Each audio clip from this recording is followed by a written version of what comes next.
Bharatiya Janata party को के camp में ये चल रहा है कि हम अपनी टिकटें बदलें, हम अपने उम्मीदवारों को बदलें। वो मुद्दों पर बात कर रहे हैं, लेकिन ये मुद्दों से ध्यान बांट करके व्यक्तिगत टिप्पणियों पर बात कर रहे हैं। क्योंकि भारतीय जनता पार्टी ने जब भी चुनाव का सामना किया है, उन्होंने कोई न कोई मुद्दे की तलाश की है। नमस्कार, आप देख रहे हैं पॉलिटिक्स बाजी और मैं हूं पंकज पंडित। समाचार फर्स्ट टू द न्यूज के साथ। हिमाचल प्रदेश की राजनीति में इन दिनों हर समय चुनावी चर्चा हो रही है, लेकिन इस चुनावी चर्चा के बीच में जो सत्ता में सरकार है कांग्रेस पार्टी, वो कहीं ना कहीं अलग नजर आ रही थी। एक तरफ प्रतिभा सिंह नजर आ रही थी, मुकेश ऊना से मोर्चा संभाले हुए थे, सुखविंदर सिंह सुक्खू ने नादौन में डेरा डाला हुआ था। पिछले काफी समय से कांग्रेस अलग अलग मोर्चों पे अलग अलग बयान कांग्रेस के आ रहे थे और अलग तरह की बात कांग्रेस में हो रही थी। दूसरी तरफ भाजपा कई मंचों पे एक साथ और एकजुट होकर नजर आ रही थी और भाजपा को घेर रही थी। तो सवाल उठ रहे थे कि क्या कांग्रेस इस चुनाव में भाजपा को टक्कर देने के लिए एकजुट नजर आएगी या नहीं। ये बहुत बड़ा सवाल था जो रह रह के कांग्रेस में उठ रहा था। अभी तक भी कांग्रेस ने मात्र 2 टिकटों का ऐलान किया है, यानी लोकसभा में अभी तक मंडी संसदीय क्षेत्र और शिमला संसदीय क्षेत्र के टिकटों का ऐलान हुआ है, जबकि 6 विधानसभा के उपचुनावों के टिकट अभी तक घोषित नहीं हुए हैं। भाजपा 6 विधानसभा के और साथ में ही 4 लोकसभा के प्रत्याशियों को भी घोषित कर चुकी है, लेकिन आज कांग्रेस पहली बार एकजुट होकर नजर आई। जी हाँ, आपको भी हैरानी होगी, वैसे ये फोटो देख के हमें भी हैरानी हुई। आज एक मंच पे नजर आए प्रदेशाध्यक्ष प्रतिभा सिंह, मुख्यमंत्री सुखविंदर सिंह सुक्खू और उनके साथ ही मुकेश अग्निहोत्री। आज इन तीनों ने मिलकर के भाजपा पर निशाना साधा है और भाजपा को मुद्दों से ध्यान भटकाने वाली पार्टी कहा है। सबसे पहले बात करते हैं मुकेश अग्निहोत्री की। मुकेश अग्निहोत्री ने एक बार फिर से अपने वो ही तेवर दिखाते हुए कहा कि कांग्रेस अब मैदान में उतर चुकी है और कांग्रेस के प्रत्याशियों को देखकर हालात ये है कि भाजपा अपने प्रत्याशी बदलने पर विचार कर रही है। अपनी आदत के अनुसार मुकेश अग्निहोत्री शुरू से ही आक्रामक रहे हैं। वो हर बार भाजपा को चुनौती देकर कहते हैं कि सरकार में दम है तो वह हमारी इस सरकार को गिरा कर देगी। और कोई संशय नहीं है कि लोकसभा की भी हम 4 सीटें जीतेंगे। लोकसभा का चौका लगेगा। हमने 2 सीटें घोषित की हैं अब तक और दोनों उम्मीदवार घोषित होने के बाद भारतीय जनता पार्टी का सांस सूखने लगा है। मंडी में जो हमने कैंडिडेट दिए हैं, हमारे PWD minister, urban development minister Vikramaditya Singh ji, और उसके बाद शिमला से हमने सुल्तानपुरी जी को, विनोद सुल्तानपुरी जी को उम्मीदवार बनाया है।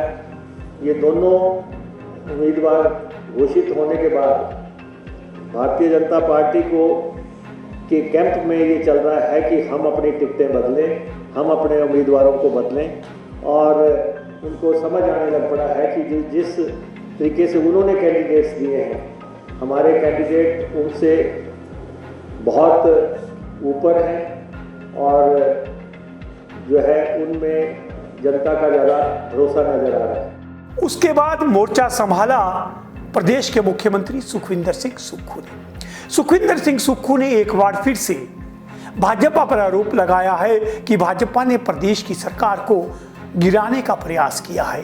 उन्होंने कहा कि प्रदेश में मिशन लोटस पूरी तरह से फ्लॉप हो चुका है और जनता के सामने भाजपा की असलियत आ चुकी है और इसी मुद्दे को लेकर के ये जो लोग गए हैं, ये जो बिकाऊ लोग हैं और जो विश्वासघाती लोग हैं, इन्हीं लोगों का मुद्दा बना करके कांग्रेस इस बार लोकसभा व विधानसभा चुनावों में उतरेगी। उन्होंने कहा 2 टिकट घोषित हो गए हैं, अतिशीघ्र 6 जो विधानसभा क्षेत्र है जहां उपचुनाव होना है और 2 लोकसभा क्षेत्र के टिकट भी घोषित किए जाएंगे। हिमाचल में कांग्रेस की सरकार पूरे 5 साल चलेगी, क्योंकि हमारी सरकार आम जनता की सरकार है, आम लोगों की सरकार है, महिलाओं के सम्मान की सरकार है, युवाओं को रोजगार देने की सरकार है और पूरी मेजॉरिटी की सरकार है। अब सपने कोई दिन में देख ले तो उस बीमारी का इलाज तो अभी वैज्ञानिक ढूंढ रहे हैं कि हम सरकार बनाएंगे। अब कोई दिन में सपने देख ले। और हमने 2 प्रत्याशी दिए, दोनों युवा प्रत्याशी दिए हैं, दोनों पढ़े लिखे हैं, अपने अपने सब्जेक्ट में उन्होंने यूनिवर्सिटी से पढ़ा है, कॉलेज से पढ़ा है। वो मुद्दों पर बात कर रहे हैं, लेकिन ये मुद्दों से ध्यान बांट करके व्यक्तिगत टिप्पणियों पर बात कर रहे हैं। हम चाहेंगे कि भारतीय जनता पार्टी को भी अभद्र भाषा से परहेज करना चाहिए। मुद्दों पर बात कीजिए, सरकार के कामगुजारी पर बात कीजिए। हमारे मंडी सस्ते क्षेत्र से हमने युवा प्रत्याशी श्री विक्रम विद्या जी को दिया, जिन्होंने आपदा में, अगर मंडी में बाढ़ आई, कुल्लू में बाढ़ आई, हर सड़क के पास खुद जाकर निरीक्षण किया, लोगों के बीच रहे और 48 घंटों के बीच हमारी सरकार ने सड़क भी बहाल किया। उप मुख्यमंत्री जी के नेतृत्व में मैं और खुद सड़कों में राष्ट्र आपदा के समय हम अपना रोड खिलवा रहे थे। कितने शिक्षा संस्थान थे, माननीय शिक्षा मंत्री जी से मेरी बात हुई तो उन शिक्षा संस्थानों को खोला। तो मंडी की आपदा में जो जनता के साथ खड़ा हुआ हमारे पीडब्ल्यूडी मिनिस्टर है विक्रमादित्य सिंह जी, लोगों को वो बात याद रखनी चाहिए किस तरह उनका सेब मंडियों में पहुंचा। दूसरे भी हमने युवा प्रत्याशी विनोद सुल्तानपुरी दिए, अच्छे पढ़े लिखे हैं। उनके पिताजी ने 6 बार हिमाचल प्रदेश के सांसद के रूप में लोकसभा में हिमाचल की आवाज़ को उठाया है और आने वाले समय में और भी अच्छे प्रत्याशी आपको 2 देखने को मिलेंगे। हम चारों लोकसभा की सीटें हिमाचल की जनता से ये मांग करते हैं कि इस लोकतंत्र को बचाने के लिए जिन लोगों ने राज्यसभा की सीट को चुराया है, आपके हाथ में ताकत है।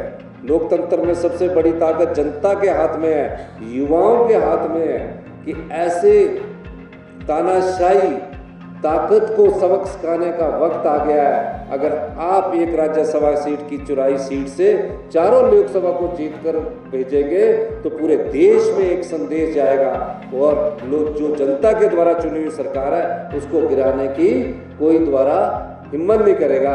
यही मैं बस आपसे कहना चाहता हूँ। आपने हमारी और सबसे आखिर में प्रदेश अध्यक्ष प्रतिभा सिंह अपने अंदाज में उन्होंने कहा कि कांग्रेस पूरी तरह से तैयार है भाजपा को टक्कर देने के लिए। उन्होंने कहा कि भाजपा हर बार की तरह इस बार भी चुनाव को मुद्दों से भटकाना चाहती है। जो प्रदेश और देश के मुख्य मुद्दे हैं, महंगाई, भ्रष्टाचार जैसे, उन पर चुनाव को नहीं लाना चाहती, बल्कि झूठे आरोप और झूठे षड्यंत्र कर लोगों का ध्यान भटका करके वो एक बार फिर से लोगों को गुमराह करना चाहती है। क्योंकि भारतीय जनता पार्टी ने जब भी चुनाव का सामना किया है, उन्होंने कोई ना कोई मुद्दे की तलाश की है। आप जानते हैं, चाहे वो हमारा आज वो धर्म की बात करें, चाहे वो अन्य मुद्दों पर बात करें, हमें केवल मात्र भाजपा के जो हमारे शीर्ष नेता और आदरणीय प्रधानमंत्री जी, जिन्होंने पिछली मर्तबा भी बहुत से हमारे चुनावी वादे हमारे सामने रखे थे, उन्होंने प्राइस राइज को कम करने की बात की, उन्होंने युवा वर्ग को रोजगार देने की बात की, उन्होंने भ्रष्टाचार हटाने की बात की। और आज हम देख रहे हैं कि कितना समय बीत गया, परंतु वो किसी भी अपने वायदे पे खरे नहीं उतर पाए। तो आज भी हम इन्हीं मुद्दों को लेकर और ख़ास करके कांग्रेस पार्टी ने जो विकास का काम किया है, उन बातों को लेकर हम जनता के दरबार में जाएंगे और जनता से आग्रह करेंगे कि आपने सच्चाई का साथ देना, आपने उन लोगों को चुनकर भेजना जो दिल से हिमाचल प्रदेश की जनता के साथ जुड़े हैं, विकास करना चाहते हैं, अपने क्षेत्र की उन्नति और तरक्की के लिए और बेहतर काम करने का उनको मौका मिले।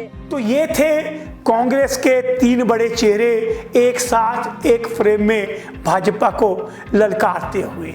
ये तो इनकी एकजुटता नजर आ रही है, लेकिन कांग्रेस के सामने चुनौतियां आसान नहीं है, क्योंकि उन्हें 6 उपचुनावों में अभी तक उम्मीदवार चुनने हैं। उम्मीदवारों के साथ साथ जो बागी हैं अपने, उन्हें संभालना है।